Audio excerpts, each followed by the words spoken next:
اعوذ باللہ من الشیطان الرجیم بسم اللہ الرحمن الرحیم۔ آج ہے کہ شیخ عبد القادر جیلانی کی تصویر کے بارے میں میں آپ سے عرض کروں کہ بڑی مشکلوں سے جدہ میں ایک چمڑے کے اوپر حضرت کی ایک شبیہ بنی ہوئی اور وہ تصویر موجود ہے، میں آج آپ کو دکھاؤں گا۔ اور اس تصویر کے بارے میں ہے کہ یہ واحد تصویر ہے جو شیخ عبد القادر جیلانی کی ہے۔ اب مجھے بھی شبہ تھا کہ اصلی ہے کہ نہیں، مگر ان کے تذکرہ نفیس خواجہ بقا ابن بطو لکھتے ہیں کہ شیخ کے چہرے پہ ہر وقت مسکراہٹ رہتی تھی۔ میں نے اس تصویر کو دیکھا تو اس چہرے پہ مسکراہٹ تھی۔ پھر مجھے تسلی ہوئی کہ چاہے اسے کسی آرٹسٹ نے بنایا ہے اور چاہے اسے کسی نے کھینچا ہے، وہ تصویر اصلی ہے اور آج آپ کو دکھائی جائے گی۔ یہ وہ تصویر ہے جو شیخ عبد القادر جیلانی کی ہے، اور یہ میرے نزدیک تو کافی سکہ بند اور کافی مستند ہے۔ سر یہی سر کہ آپ غوث اعظم اور داتا کا لفظ کیوں استعمال کرتے ہیں؟ یہ صفات صرف اللہ کی ہیں۔ داتا، دیکھو جی، پہلا لفظ ہے داتا۔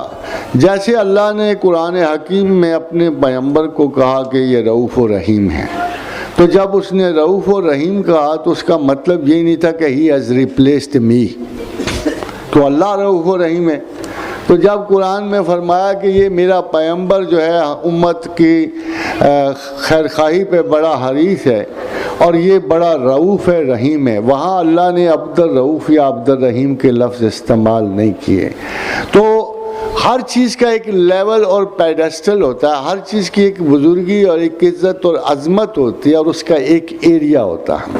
اگر اللہ آسمانوں پہ رؤوف و رحیم ہے تو محمد رسول اللہ زمینوں پہ رؤوف و رحیم ہے۔ یہ خدا نے خود تخصیص کر دی ہے۔ جب ہم داتا کہتے ہیں تو یہ انتہائی کامن لفظ تھا انڈیا میں، جو بادشاہوں کے لیے استعمال ہوتا تھا، راجاؤں کے لیے استعمال ہوتا تھا، اور داتا کو ان داتا کہتے تھے۔ اور یہ ایک جملہ تھا کہ جو ڈیلی سپیچ میں استعمال ہوتا تھا کہ ان داتا یعنی روٹی دینے والا۔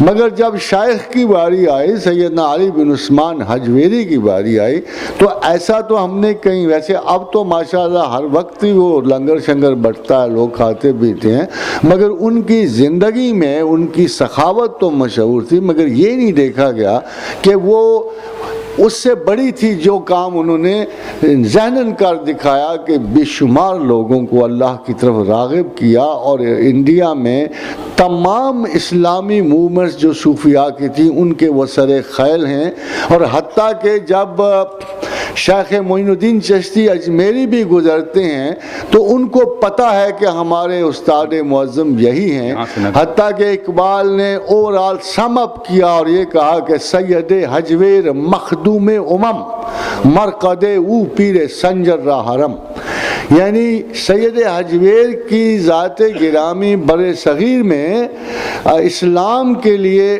ایک انتہائی نمایاں حیثیت رکھتی ہے، اور اس پر کسی کو ڈاؤٹ نہیں ہے۔ ان کی علمی حیثیت کا یہ کمال ہے کہ وہ دنیا کی 32 لینگویجز میں ٹرانسلیٹڈ ہیں، اور یہ ایک کنفرمڈ رائٹ ہے کہ ایسٹ، مشرق اور مغرب میں اگر اسلامی تصوف پر کسی نے کسی کو کوٹ کرنا ہو تو علی بن عثمان حجویری کو کرتا ہے۔ یہ چیز آپ حیران ہوں گے کہ یہ چیز شیخ عبد القادر جیلانی کے ساتھ بھی موسوم نہیں، بلکہ مغرب میں اگر مقامات تصوف اور خیالات تصوف کی ایکسپلینیشن ہوتی ہے تو وہ سیدنا علی بن عثمان حجویری کے توسط سے ہوتی ہے، کیونکہ جتنا مارکڈلی اسلامی گہرائیوں کو، ڈیپتھ کو، فکر کو حضرت سید حجویر نے انالائز کیا ہے، اتنا کسی اور صوفی نے نہیں کیا۔ ظاہر ہے کہ اگر میں نے کوئی خیرات اللہ کے اس بندے سے لی ہے تو میرا داتا تو وقتی طور پہ وہی ہوگا، اور اس کو داتا کہنے سے لوگ اپنا اللہ پہ یقین نہیں بدلتے، بلکہ اس حدیث پہ یقین رکھتے ہیں کہ اللہ نے تقسیم انعامات کے لیے بھی چند لوگوں کو چنا ہوتا ہے۔ اور جیسے اللہ کے رسول نے فرمایا کہ واللہ موتی وانا قاسمن، عطا کرنے والا سب کا اللہ ہے مگر بانٹنے والے رسول اللہ ہیں۔ اور جب رسول اللہ صلی اللہ علیہ وسلم، یہ بخاری کی حدیث ہے، کامن نہیں ہے، جب رسول اللہ نے تقسیم کی تو پھر ان لوگوں کے نصیب میں بانٹ آئی، پھر انہوں نے لوگوں پہ جو تقسیم کیا اس کے افزانے میں ایک لفظ لوگوں نے واپس کر دیا کہ یہ بھی داتا کے رنگ میں رنگے ہوئے داتا ہی ہیں۔ مگر جو دوسرا لفظ ہے غوث اعظم کا، یہ ٹائٹل نہیں ہے، ایز سچ یہ ایک اسپیسیفک تصوف کے آسپیکٹ کا نام ہے۔ تصوف دو مرحلوں میں ہے، پورا علم تصوف جو ہے دو شاخوں میں تقسیم ہو جاتا ہے، ایک جذب اور شکر کی ہے جسے انگریزی میں آپ مسٹسزم آف ایکسٹیسی کہتے ہیں، تلذذ، اور دوسرا جو ہے یہ اصحاب صحو ہیں اور ان کو ہم مسٹکس آف سوبرائٹی کہتے ہیں۔ تو یہ دو لفظ ہیں، سوبرائٹی اور ایکسٹیسی، ان میں تصوف تقسیم ہوتا ہے، اور ہمارے ہاں اس کی لینگویج ہے صحو اور شکر۔ جو شکر کی منازل طے کرتا ہے وہ غواص ہوتے ہیں، اور جو ان میں سب سے بڑا شیخ ہوتا ہے وہ غوث اعظم کہلاتا ہے۔ تو یہ کیفیتوں سے گزرنے کا نام ہے۔ جو دوسری طرف سے جاتے ہیں وہ دو حصوں میں پھر تقسیم ہو جاتے ہیں، وہ اقطاب عالم کہلاتے ہیں، یعنی سب سے بڑے ٹیچر۔ ان میں جو ٹیچنگ کی طرف جاتا ہے، جو کتب جاتا ہے، اس کو مجدد بھی کہتے ہیں اور اسے کتب ارشاد بھی کہتے ہیں۔ تو یہ ان میں تقسیم ہو جاتی ہے۔ غوث کی طرف وہ لوگ جاتے ہیں، غوث کہلاتے ہیں، جو شکر اور جذب کو جاتے ہیں اور جن کا واسطہ جو ہے لبڈو سے پڑتا ہے، ذہن کی ان کیفیات سے، جیسے خوف ہے، انفاق ہے، جیسے سائیکوسس ہے، نیوروسس ہے، وہ ذہنی کیفیتوں کو ماسٹر کر کے نکلتے ہیں تو ان کو ہم غوث کہتے ہیں۔